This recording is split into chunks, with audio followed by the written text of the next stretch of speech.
안녕하세요. 깨비수학입니다. 일차 함수에 대해 공부해 보도록 하겠습니다.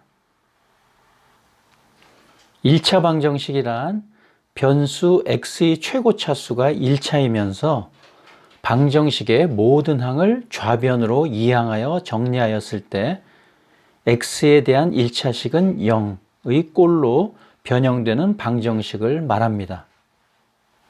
이 같은 1차 방정식의 우변의 0 대신에 변수 y가 들어간 형태를 1차 함수라 정의합니다.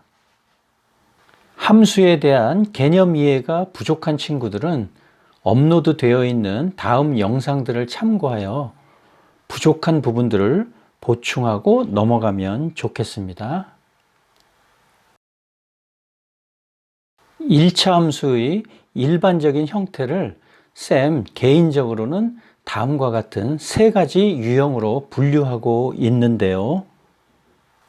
사람을 겉모습만 보고 판단하면 실수할 수 있듯이 개수가 정수이거나 분수인 일반형과 달리 변형된 꼴은 얼핏 보면 1차 함수가 아닌 것처럼 보이지만 이 녀석들 역시 1차 함수의 유전자를 온전히 보유하고 있습니다.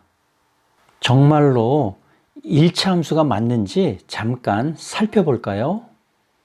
1번의 경우 흐트러진 우변을 정리하면 y는 마이너스 2x 플러스 2가 되므로 y는 ax 플러스 b 꼴이 됩니다.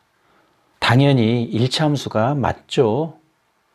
2번의 경우는 통분전의 상태로 되돌려 놓는다면 y는 5분의 3x 마이너스 5분의 2가 되므로 개수와 상수가 모두 분수인 1차 함수가 맞습니다.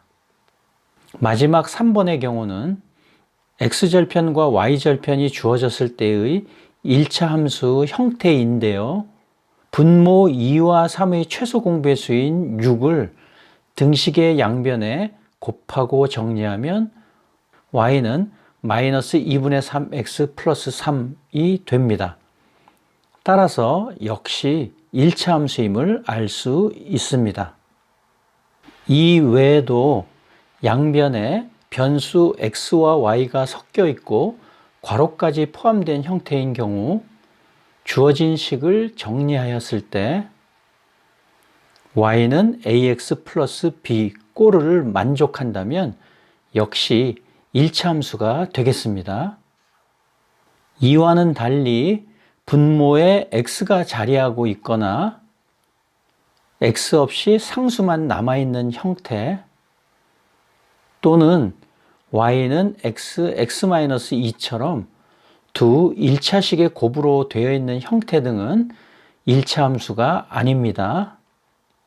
이와 같은 예에서 보듯이 식의 겉모습만 보고 섣불리 1차 함수인지 아닌지 단정 짓지 말고 좌변과 우변을 모두 정리하여 y는 ax 플러스 b 꼴로 나타낼 수 있을 때 그것이 1차 함수라는 사실을 인지하면 되겠습니다. 지금까지 서술한 내용의 이해 정도를 다음 예제를 풀면서 체크해 볼까요? 문제에서 주어진 등식을 y는 x에 관한 1차식의 형태로 만들기 위해 우변의 괄호를 풀고 공통인수 x로 묶으면 x의 개수는 a-6이 됩니다.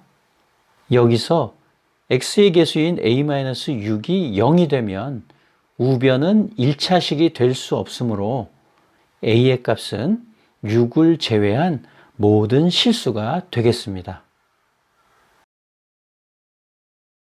문장을 하나 던져놓고 그 속에 담긴 변수들의 관계를 식으로 나타내라고 하는 문제들은 독해력이 딸리는 친구들에게 상당한 고충을 안겨주게 됩니다. 문제 자체를 이해하지 못하기 때문이죠.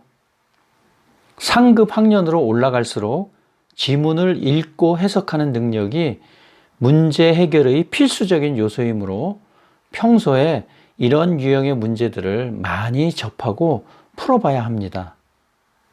지금 주어진 문제는 기본적인 문제지만 그런 의미에서 좀 더 집중력을 발휘하여 풀어봅시다.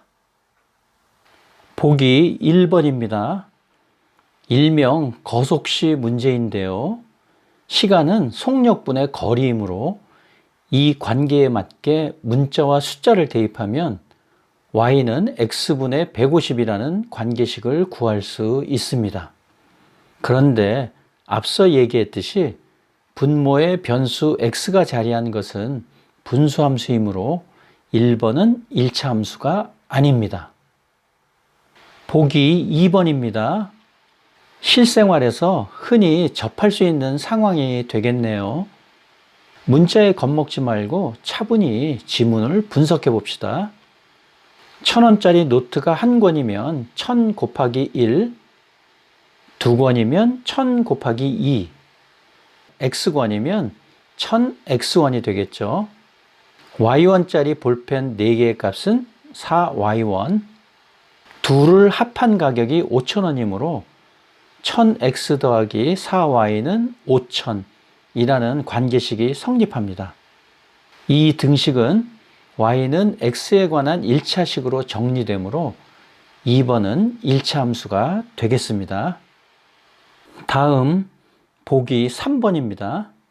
반지름과 원의 넓이의 관계를 이야기하고 있으므로 원의 넓이 구하는 공식을 떠올리면 되겠습니다. 어렵지 않죠?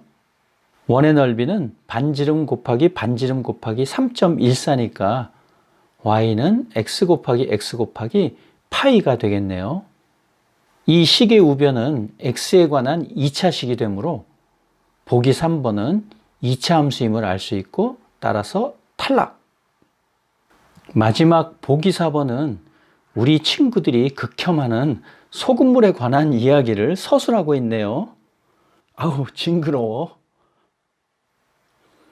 농도란 소금물 속에 소금이 녹아있는 정도를 백분율로 나타낸 것이므로 소금의 양을 알고 싶다면 소금물의 양에다가 농도를 곱하면 됩니다. 이때 주의할 점은 백분율이란 비율을 100배 뻥튀기 한 값이므로 계산할 때는 다시 100으로 나누어 줘야 하겠죠. 이미 다 배운 내용이지만 한 번 더 언급해 봤습니다. 이제 y는 100 곱하기 100분의 x라는 관계식이 성립하고 약분하면 y는 x라는 깔끔한 형태의 1차 함수의 모습이 드러났네요. 따라서 보기 4번은 보기 2번처럼 정답이 되겠습니다. 깨알 같은 비유로 수학의 개념 완전 정복하기, 깨비수학의 깨비쌤이었습니다. 다음 영상에서 또 즐겁게 만나요. 안녕.